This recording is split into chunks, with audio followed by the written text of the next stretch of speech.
জয় রাম, জয় গোবিন্দ। দেওয়াল গুরুর শ্রীচরণে রইল শতকোটি প্রণাম। প্রণাম রইল প্রিয় ভক্তবৃন্দের প্রতি। আমরা চিন্তা করি আর স্বয়ং ভগবান সেদিকে সবার অলক্ষ্যে হাসেন। আমরা ভাবি আমরা নিজেই আমরা ভবিষ্যৎ নির্ধারণ করি, কিন্তু এই সংসারের ভিতর থেকে আমরা প্রায়ই ভুলে যাই যে আমাদের জীবনের চালক কে কে সে আসল চালক।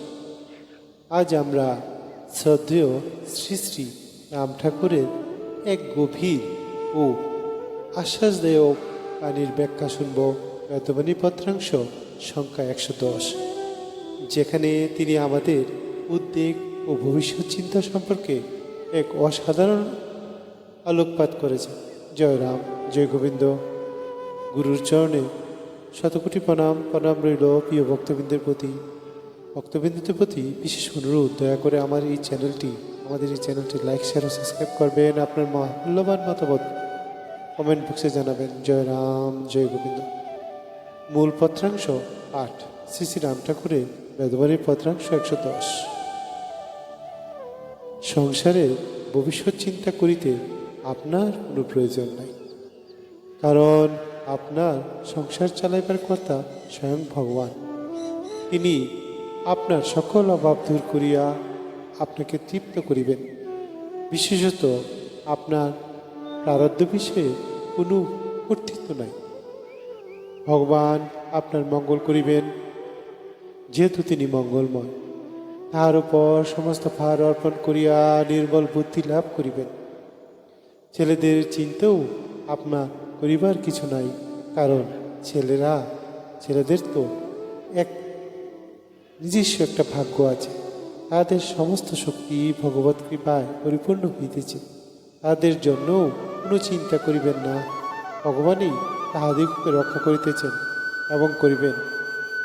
আপনি তাহাদের কিছু করিবার শক্তি রাখেন না।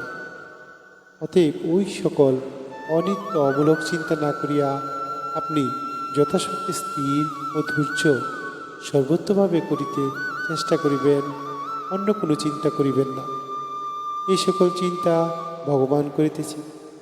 এই সংসার ভ্রান্তমূলক উদয় অস্ত বিবাস মাত্র। এই জন্য চিন্তার কোনো কারণ নাই। জয় রাম, জয় গোবিন্দ।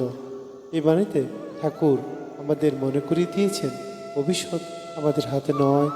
আমাদের কর্তব্য বিশ্বাস রাখা, চিন্তা না করা। জয় রাম, জয় গোবিন্দ। গুরু ভ্রাতা, গুরু ভগিনী এবং সবার প্রতি আবারও প্রণাম জানাই এবং উপরোক্ত পত্রাংশটি নিম্নরূপে ব্যাখ্যা করার চেষ্টা করা যাইতেছে। ভুল ত্রুটি মার্জনীয়। জয় রাম, জয় গোবিন্দ। 1. সংসার চিন্তা ত্যাগ করো, কারণ কর্তা স্বয়ং ভগবান। গীতায়, ভগবদ্গীতায় উল্লেখ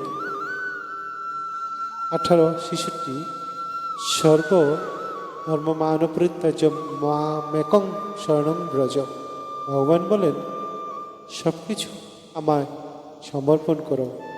শ্রী শ্রী দয়াল ঠাকুরও এই শিক্ষা দেন, সংসারের দায়িত্ব তুমি নাও, আমি নিয়েছি। 2. ভগবান আপনার অভাব পূর্ণ করবেন, কারণ তিনি মঙ্গলময়।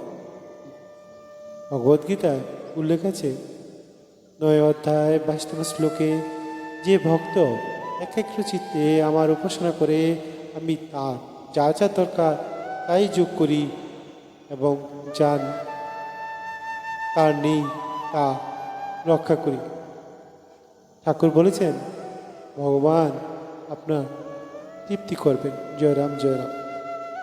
আমরা যদি তাকে বিশ্বাস করি, তিনি অভাব পূর্ণ করবেন। 3.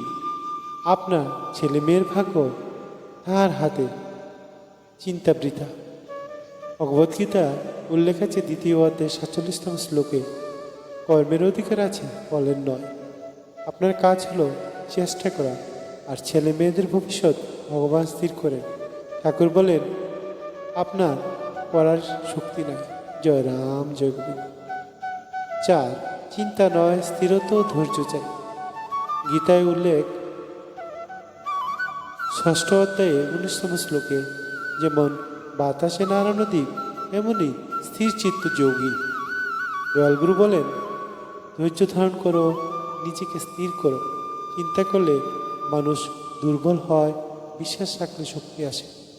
5. সংসারের স্বপ্নের মতো ভ্রান্তিমূলক।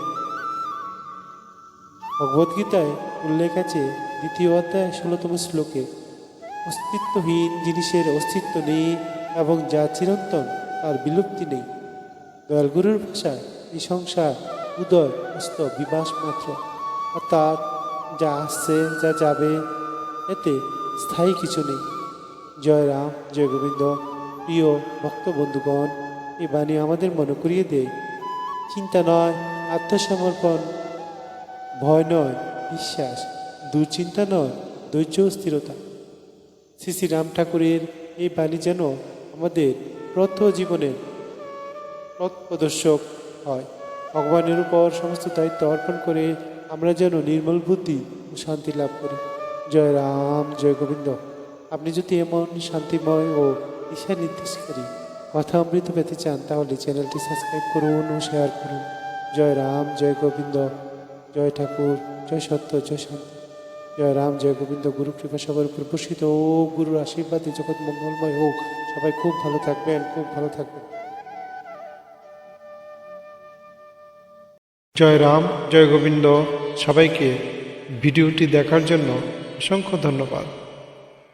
দয়া করে শ্রী শ্রী রাম ঠাকুরের পত্রাংশ বেদবাণী চ্যানেলটি লাইক, শেয়ার ও সাবস্ক্রাইব করার বিশেষ অনুরোধ রইল। সবাই ভালো থাকবেন। পরবর্তী ভিডিওতে আবার দেখা হবে। গুরুর কৃপা আপনার উপর বর্ষিত হোক। জয় রাম, জয় গোবিন্দ।